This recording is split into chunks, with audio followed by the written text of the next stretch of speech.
এই রোদ গরমে মুখে যখন স্বাদ কিছুই থাকবে না, তখন তোমরা এই ভর্তাটা বানিয়ে নিতে পারো। হেলদি একটা ভর্তার রেসিপি।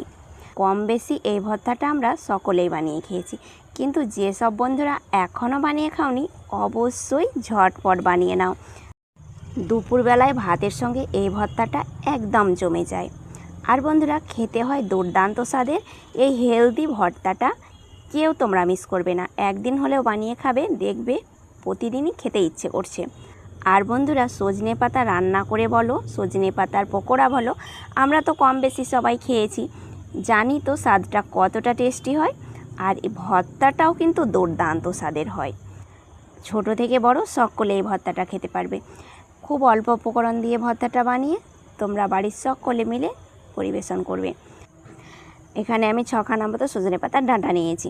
এগুলোকে প্রথমে ঝেড়ে নেবে, তারপরে পাতাগুলোকে এইভাবে ছোট করে বেছে নেবে, যেন পাতার মধ্যে বেশি বড় একটা ডাঁটা না থাকে। ডাঁটাগুলোকে এইভাবে হাত দিয়ে কেটে কেটে নেবে। আর বন্ধুরা, এই সজনে পাতার পকোড়া বলো, সজনে পাতার ভর্তা বলো, যে এখনও পর্যন্ত খাওনি, আবারও বলছি, অবশ্যই একদিন হলে বাড়িতে ট্রাই করে দেখতে পারো। আর আমি কিভাবে ভর্তাটা বানাচ্ছি তোমরা অবশ্যই ফলো করে দেখবে, স্বাদটা হয় একেবারে অন্যরকম। ভর্তা বিভিন্ন ধরনের, বিভিন্ন রকমের তোমরা বানিয়ে খেয়েছো। আবার অনেকেই সজনে পাতার ভর্তা খেয়েছো। বন্ধুরা, বানানো দেখেছো অনেক বন্ধুর, কিন্তু আমি আজকে ইউনিক পদ্ধতিতে বানাচ্ছি। সমস্ত পাতা আমি খুব সুন্দর করে বেছে নিয়েছি। এবার জল দিয়ে 3 থেকে 4 বার ভালোভাবে পরিষ্কার করে ধুয়ে নেব। এরপরে আমি চুলোর মধ্যে একটা কড়াই বসিয়েছি, আর কড়াইয়ের মধ্যে দিয়ে দিচ্ছি কিছু পরিমাণে জল। বেশি পরিমাণে জল দেবে না, খুব অল্প পরিমাণে জলটা দিলাম, আধা কাপ পরিমাণে। এবার সজনে পাতাটাকে আমি 2 থেকে 3 বার পরিষ্কার করে ধুয়ে নিয়েছি। সজনে পাতার মধ্যে অনেক ধুলো ময়লা বসে থাকে, তাই ভালোভাবে পরিষ্কার করে ধুয়ে নেবে। তারপরে কড়াইয়ের মধ্যে দিয়ে দিচ্ছি, আমি এখানে লবণ অ্যাড করে দিচ্ছি আধা চামচ পরিমাণে। স্বাদ মতো লবণটা দেবে, তারপরে একটু নাড়াচাড়া করে দেবে। বন্ধুরা, লবণ না দিলে সেদ্ধ হবে না, কিন্তু এখানে খাওয়ার সোডা ব্যবহার করব না, কারণ হচ্ছে আজকে সজনে পাতার ভর্তা বানাচ্ছি। সজনে পাতা রান্না করলে খাওয়ার সোডাটা ব্যবহার করবে। এবার বন্ধুরা, ঢাকা চাপা দিয়ে দিচ্ছি প্রায় 3 মিনিট মতো। 3 মিনিট হয়ে গেছে। এবার ঢাকনাটা খুলে নিচ্ছি। যে জলটুকু দিয়েছিলাম সেই জলটুকু সজনে পাতার মধ্যে টেনে নিয়েছে, আর সজনে পাতাটা পুরোপুরিভাবে সেদ্ধ হয়ে গেছে। তোমাদের এই জলের মধ্যে সেদ্ধ না হলে আবারও একটু জল অ্যাড করতে পারো। দেখো বন্ধুরা, খুব সুন্দরভাবে সেদ্ধ হয়ে গেছে শাকটা। এই ভর্তাটা খুব তাড়াতাড়ি তৈরি হয়ে যায়। আর বন্ধুরা, সজনে পাতাগুলো সেদ্ধ করতে করতে একেবারে যে গলে যাবে তা নয়, একটু সেদ্ধ হয়ে গেলে কড়াইটাকে নামিয়ে নেবে, 3 মিনিট মতো জাল করে নেবে। এরপরে একটা মিক্সিং জারের মধ্যে সরাসরি আমি সজনে পাতাটাকে দিয়ে দিচ্ছি। দেখতেই পাচ্ছ বন্ধুরা, সজনে পাতার কালারটা কতটা সুন্দর রয়েছে, একটুও চেঞ্জ হয়ে যায়নি। যেহেতু লবণ দিয়েছিলাম, তাই অবশ্যই লবণ দেওয়ার চেষ্টা করবে, তাহলে সজনে পাতাটা পুরোপুরিভাবে সেদ্ধ হবে। এবার আমি সজনে পাতার মধ্যে দিয়ে দিচ্ছি জল। আমি এখানে 5 থেকে 6 চামচ পরিমাণে জল দিলাম, বেশি পরিমাণে জল দেবে না। আমার এখানে একটু জল লেগেছে, তোমাদের জল লাগলে দেবে, না লাগলে না দিয়েই ব্লেন্ড করে নেবে। আবার শিলনোড়াতেও বেটে নিতে পারো। ব্লেন্ড করা হয়ে গেছে। এবার তোমাদের দেখাই, এইভাবে মসৃণ করে ব্লেন্ড করে নেবে, গোটা ভাব যেন না থাকে, তাহলে ভর্তাটা খেতে ভালো লাগবে। এবার চুলোর মধ্যে একটা কড়াই বসালাম, কড়াইয়ের মধ্যে দিয়ে দিচ্ছি সর্ষের তেল। আর বন্ধুরা, সর্ষের তেলেই ভর্তাটা বানাবার চেষ্টা করবে। অন্যান্য তেলে ভর্তাটা বানালে স্বাদটা অতটা ভালো হয় না, কিন্তু সর্ষের তেলে খুব ভালো লাগে ভর্তা খেতে।